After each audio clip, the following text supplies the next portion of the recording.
Bonjour Cécile Coulon. Après Une bête au paradis, roman distingué par le prix littéraire du Monde, c'est pour ce nouveau roman Seul en sa demeure, paru aux éditions de l'Iconoclaste, que nous avons le plaisir de vous accueillir. Ainsi commença la vie effrayante avec cet homme dont elle ne connaissait rien. Elle s'est aimée, jeune fille candide. Peut-être vous nous en direz plus sur cette candeur, qui est fraîchement mariée à Candre, héritier et maître du domaine des Marchères, perdu au milieu de la forêt d'or. Avec une question dans ce roman, mais qu'est-il donc arrivé à la première épouse? Y a-t-il du barbe bleue dans cette histoire-là, ou un secret peut en cacher un autre? Alors il y a, c'est sûr, du barbe bleue, parce que quand j'ai commencé à penser à cette histoire, quand j'en parlais à mes amis, je disais toujours je vais faire un remake de Barbe Bleue. Je vais partir de cette histoire-là. Évidemment, ensuite, j'ai élaboré mon intrigue selon des désirs que j'avais au moment de l'écriture. Mais en tout cas, ce qui m'intéressait, c'était d'imaginer un personnage masculin d'abord, un personnage principal masculin, parce que pour moi, pendant longtemps, le personnage principal, c'était Candre et pas Aimé. Et d'imaginer ce personnage comme un vilain dans les contes, quelqu'un qui fait peur, qui peut être terrifiant, duquel on ne veut pas trop s'approcher, et dire à travers ce roman, en fait, en tant que lecteur ou en tant que lectrice, on va tourner autour de ce personnage, on va le voir sous tous ses angles. C'est pas pour ça qu'on va le comprendre, on va très vite se rendre compte que toutes les âmes, selon l'endroit où on se place pour les découvrir, on peut les trouver incroyables, on peut les trouver terrifiantes, on peut les trouver bienveillantes ou très violentes. Et je crois que je me suis un petit peu trop attachée au personnage de Barbe Bleue quand j'ai écrit ce texte, parce que j'avais envie de comprendre comment se bâtit une légende, comment se bâtit une légende qui fait peur, et comment la déconstruire à travers la fiction.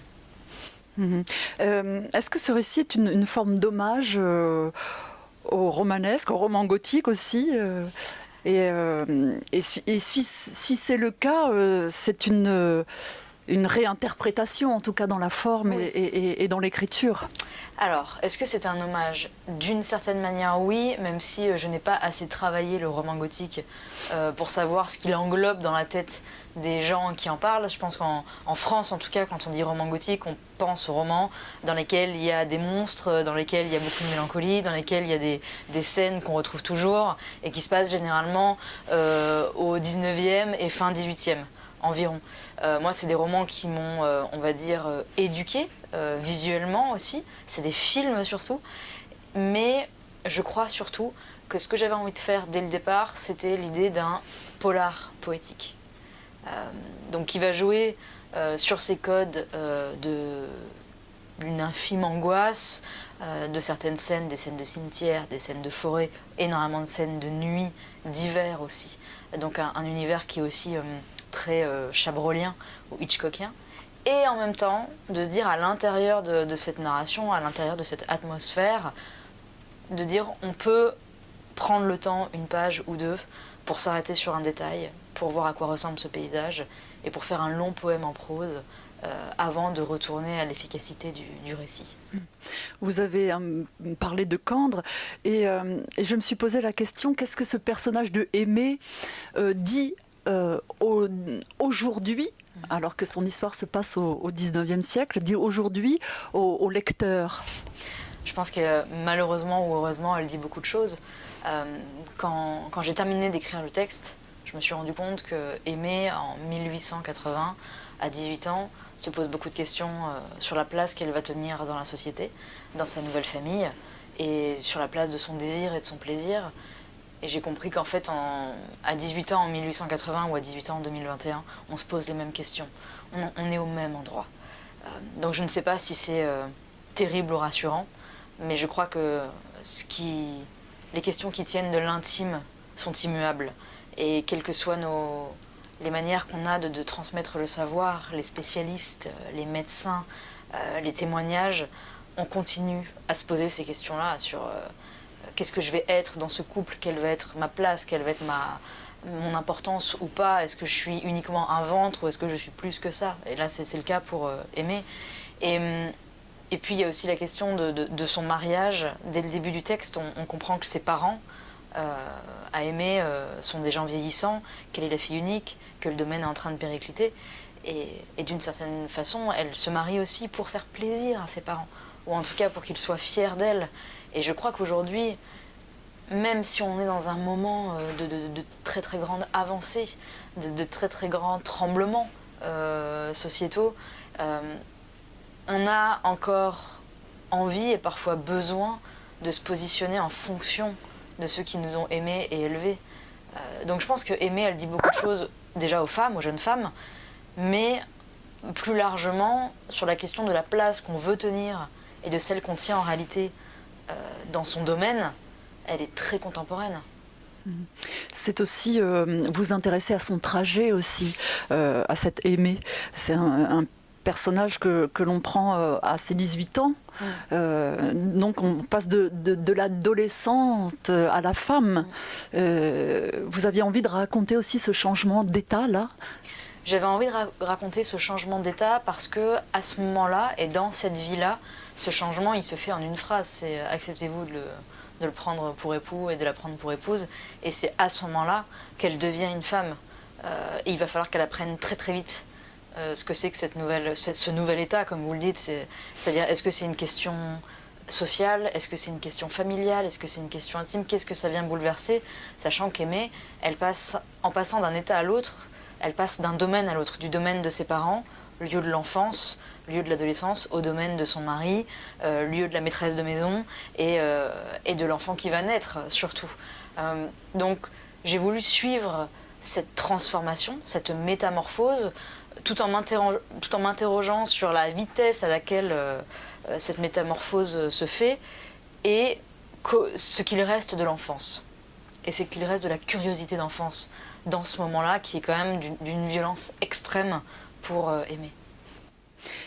Et puis il est aussi question de l'isolement dans le roman. C'est aussi ça qu'il raconte. Comment est-ce que ce personnage va s'isoler? Comment on l'isole? Et peut-être même jusqu'à la fin du roman où il est question d'une maison de malades en Suisse. La question de l'isolement, alors il y a beaucoup de choses à dire là-dessus. La première, qui est assez, somme toute assez bête, c'est que moi j'ai écrit ce texte pendant le premier confinement. Et j'imagine que ça a joué. Même si j'avais toute mon histoire en tête, j'ai écrit cette histoire en étant moi-même, comme beaucoup de gens, isolée pour mon bien et pour ma santé. Et sans doute que cet état d'écriture que je n'ai jamais connu avant a influencé le texte et la portée de sa narration.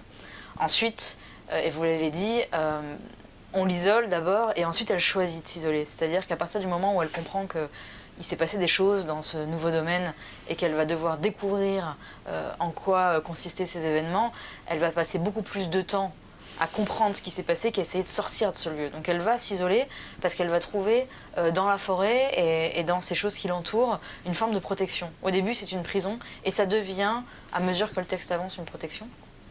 Et enfin, la question de cette jeune femme dans ce Jura-là où elle est mariée à cet homme-là, elle ne peut pas être autrement qu'isolée. Parce que dès qu'elle arrive, on a beau lui dire qu'elle sera une maîtresse de maison, elle n'a personne à accueillir, elle n'a aucun dîner à préparer, elle n'a aucune fête à donner. Elle est là pour un but précis, donner une descendance. Et donc elle est à la fois isolée socialement, mais aussi d'un point de vue familial. Elle n'est pas tout à fait là où on attend une femme à ce moment-là de l'histoire. C'est ça, moi, qui m'intéressait. C'est qu'elle est aussi isolée dans la grande histoire. Parce que son mari est tellement bizarre. Justement, en parlant de la bizarrerie de Kandre, est-ce que vos personnages, dans leur ambivalence, vous les aimez? Oui. Je pense que c'est, en tout cas pour moi, c'est difficile de raconter des personnages que je n'aime pas.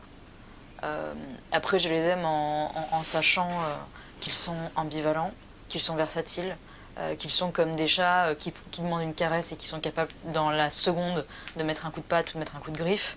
Et je pense que c'est comme ça que je les appréhende avant même de les écrire. Je me dis, il faut toujours que je garde en tête la sauvagerie de ces âmes-là, et la sauvagerie de leur cœur et de leurs sentiments. Et je pense que je fais aussi un peu j'essaye d'opérer de cette manière-là dans la vraie vie, ce qui est beaucoup plus difficile parce qu'on n'est pas préparé à ça. On n'est pas socialement préparé à ça. Or, j'imagine que là où la littérature est une chance et aussi un luxe, c'est qu'on peut développer toutes ces dimensions d'un seul personnage avec tout le temps nécessaire, tous les mots, toute la précision fondamentale pour comprendre ce que c'est que vivre et ressentir. Peut-être on va terminer là-dessus, mais avec une dernière question.